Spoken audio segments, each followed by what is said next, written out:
What's up?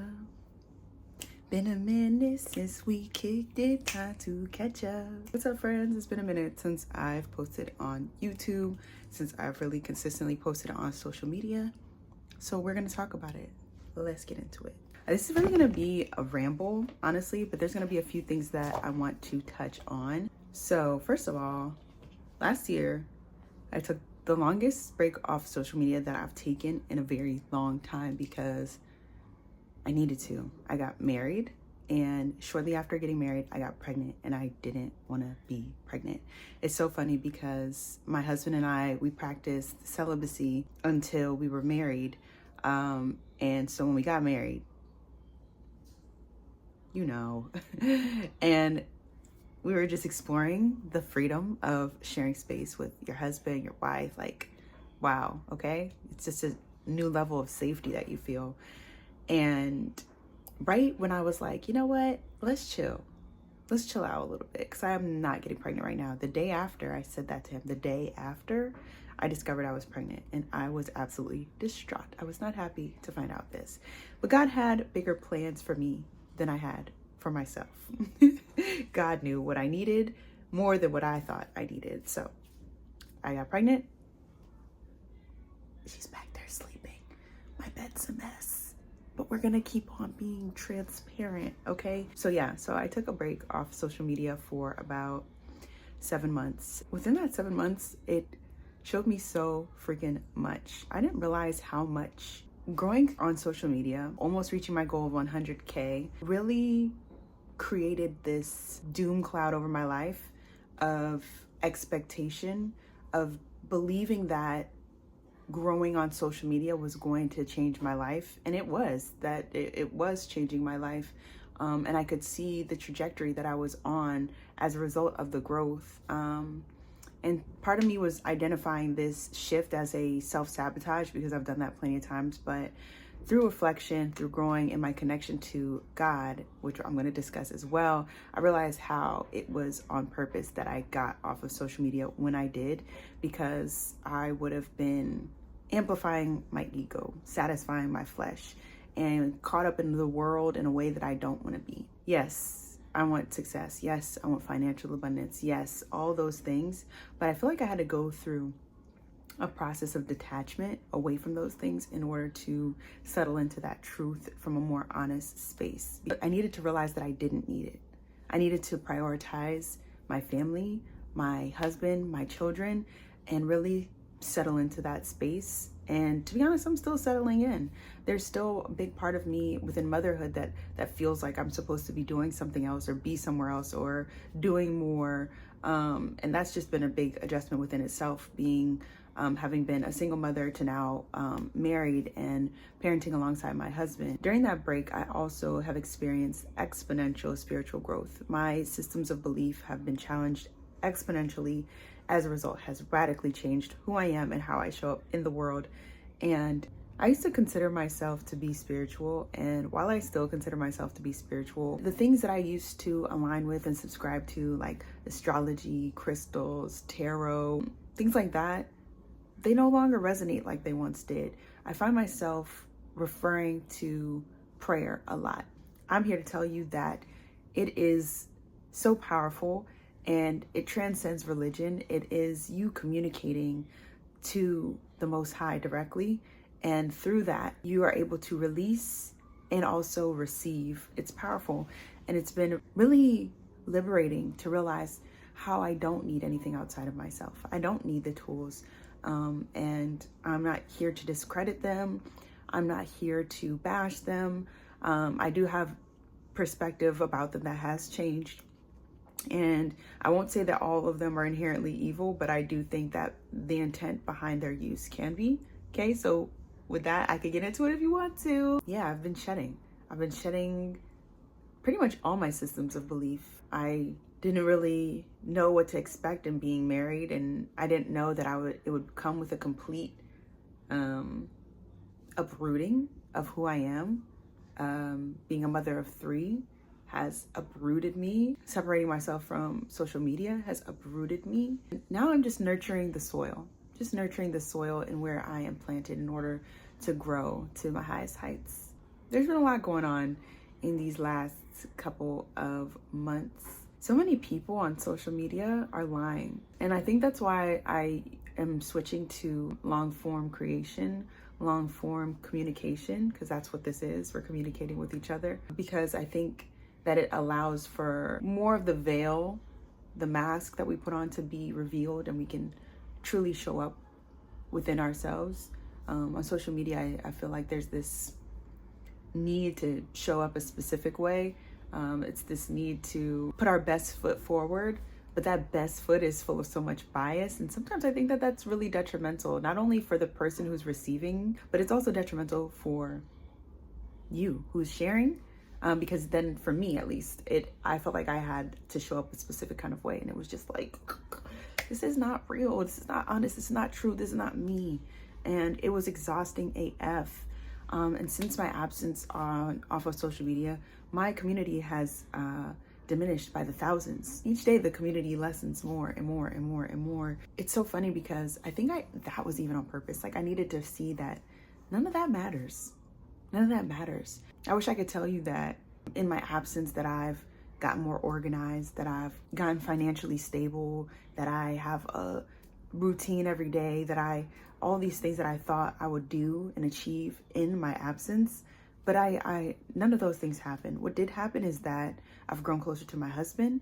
I've become a more intentional mother with my children, and I've realized the importance of my presence in my life, not online, but in real life, in real time. Social media can be so dangerous. Yes, it's a tool. Yes, it can be useful. Yes, it can be an amazing platform to share so many experiences and truths and perspectives and thoughts and all these things. But it can be so dangerous and so detrimental. It could be an amplifier of the ego. It could be the satisfier of flesh. It could be so distracting, and I'm just grateful for what I've been led to observe and how I've been led to detach from it through my absence. And now that I'm slowly but surely making my way back on, I just want to be intentional in what I'm doing and how I'm doing it and how I'm showing up in this space and what space I'm providing for others, because I just want to be of service. I want to be of service, and I want to be a communication line of the divine from the Most High, as purely as I possibly can, as truthfully as I possibly can. And I want to nurture a space for reflection, for connection and conversation that encourages, that inspires and grounds people within themselves, within their truth, and ultimately to the Most High. Life's amazing. It's an incredible journey, and most times it doesn't look how I thought it would. It's so funny because I think that's almost always the case, that most times, in most cases, things don't look how I want or how I think, how I perceive, or even how I believe it should. I've had to learn how to change my mind so that I can appreciate what is and also what isn't. I'm grateful for all that is and all that isn't. I'm grateful for all that I have and all that I do not have, because all is as it should be, always and all ways. And settling into that truth allows me to suffer with more grace. And suffering with grace doesn't mean that I'm always like, yay, suffering and pain, I love it. Because it hurts. But it does bring purpose to it, and it does ground me in a truth that this pain that I'm experiencing will ultimately serve a purpose in my life. And this is not me diminishing the things that we experience, the things that we grow through, right? But it is acknowledging that more times than not, if not all, it comes back full circle. You know what I'm saying? It's like recycled energy. Like, this hurts, but it's leading me to and through. And then, then it's like, you know what I'm saying? You know what I'm saying? So life's a beautiful gift. And I take nothing for granted. And I've been gifted such an amazing family, such amazing, beautiful children that require me all in different ways. That's so challenging, but also so beautiful, because it brings out different things in me, and it teaches me that there's no one size fits all. Each of my children require me at a different capacity, and it's just allowing me to learn what it means to love, because it's not just a feeling, it's a choice, and choosing to show up for those that I love and prioritizing them. And within that, also prioritizing myself so that I can show up for them. She's awake. Gonna pop her on the boob and see if I can tap in to a little bit more conversation before she needs me again. I feel like there's so much that I have to say, so much that I have to share, so much that I want to talk with you all about, so much that I just want to help others through. And I just want to nurture a community, because that's something that in the absence I've been needing so deeply. I want you to consider this a safe space for you to be yourself, to share your thoughts, your ideas. Hey, say hi. Who she look like, y'all? Me or her daddy? I think she's starting to look more like me, but she definitely looks like her dad. But yeah, I'm back on here to nurture community because I needed that so badly. I want to nurture it in a way that's healthy, in a way that people are able to see themselves and see outside of themselves too, because I think that that's really important. It's so interesting because I've been off social media for so long. Like, this is literally like one of the first times I've picked up my phone, my camera, and like am speaking like this. And it's gonna take some nurturing. I really slayed my makeup. I feel like I got my great base makeup routine. Like, no, Juju.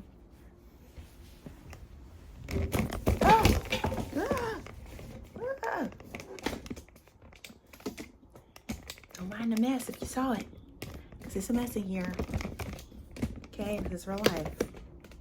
I think it's important to challenge your systems of belief, and I think it's important because that's what I've been led to do in every way in my life.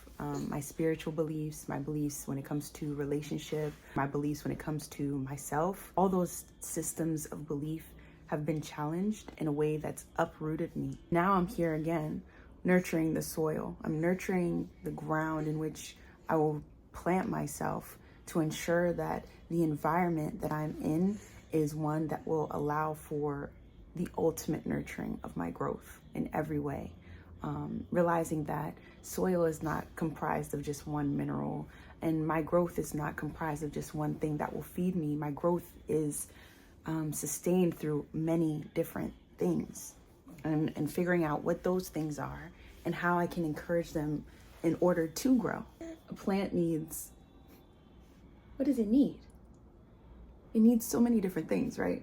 It needs all the elements. And now, after being uprooted, I'm learning what those elements are in this new space. I'm unlearning what hasn't served me, and I'm relearning what does. I've learned a lot, and in many ways my life has stayed the same. Financially not abundant, many times unorganized, many times my home is a mess, many times my days have no routine or predictability outside of a few things. What I do have is a lot of growth within my relationship to God, a lot of growth within my relationship to my husband, and a lot of growth within my relationship to my children, and there's nothing greater. And it's so funny because I used to identify myself through all the things that I did, being an artist, being a musician, and also how I've been perceived and how I've been received. Separating myself from social media has led me to deprioritize it, deprioritize perception, and deprioritize the way that I view myself through what it is that I do, and realize that all it is that I am allows me to forever become who it is that I need to be. And it's a beautiful thing. It's a beautiful gift to grow in healthy detachment, and realize how I don't need everything that I want. And many times when I don't get what I want, it's for the greater good. It's for the benefit of myself and those that I love most. I don't know if this is cohesive enough to even make it into a video that makes sense. I am honestly just planting seeds in the soil that I'm nurturing, and we will see what sprouts. There's so many things I want to talk to you about and talk with you about. We're just starting here. And until then, I will meet with you all again. I gotta go because she's starting to want to move. Yeah. Right? And so until then, I will catch you the next time. You say peace? Peace be with you.